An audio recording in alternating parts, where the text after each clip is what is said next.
मैं थक हार कर काम से घर वापस जा रहा था।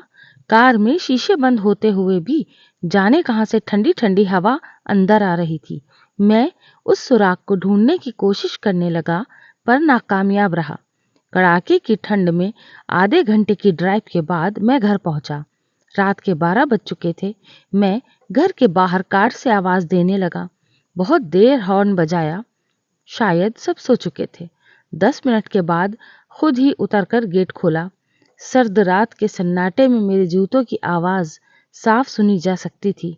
कार अंदर कर जब दोबारा गेट बंद करने लगा, तभी मैंने देखा एक 8-10 साल का बच्चा अपने कुत्ते के साथ मेरे घर के सामने फुटपाथ पर सो रहा था।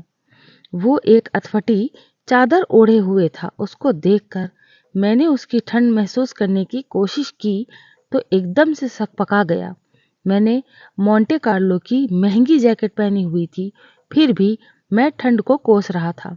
और बेचारा वो बच्चा, मैं उसके बारे में सोच ही रहा था कि इतने में वो कुत्ता बच्चे की चादर छोड़ मेरी कार के नीचे आकर सो गया। मेरी कार का इंजन गर्म था, शायद उसकी गर्माहट कुत्ते को सुकून दे रही थी। फिर मैंने कुत्ते की भागने के बजाय उसे वहीं सोने दिया और बिना अधिक आहट किए पीछे का ताला खोलकर घर में घुस गया। सब के सब सो रहे थे। मैं चुपचाप अपने कमरे में चला गया। जैसे ही मैंने सोने के लिए रजाई उठाई, उस लड़के का ख्याल मन में आया। सोचा, मैं कितना स्वार्थी हूँ। मेरे पास विकल्प के तौर पर कंबल, चादर, रजाई सब थे, पर उस बच्चे के पास एक अधफटी चादर भर थी। फिर भी वो बच्चा उस अधफटी चादर को भी कुत्ते के साथ बांट कर सो रहा था, और मुझे घर में फालतू पड़े कंबल, चादर भी किसी को देना गवारा नहीं था।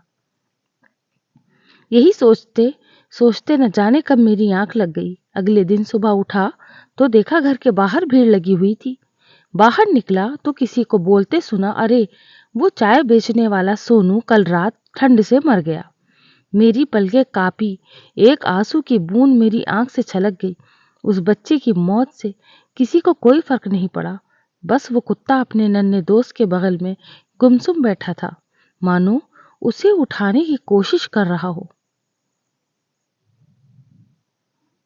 ये कहानी सिर्फ एक कहानी नहीं है, ये आज के इंसान की सच्चाई है। मानव से अगर मानवता चली जाए तो वो मानव नहीं रहता, दानव बन जाता है।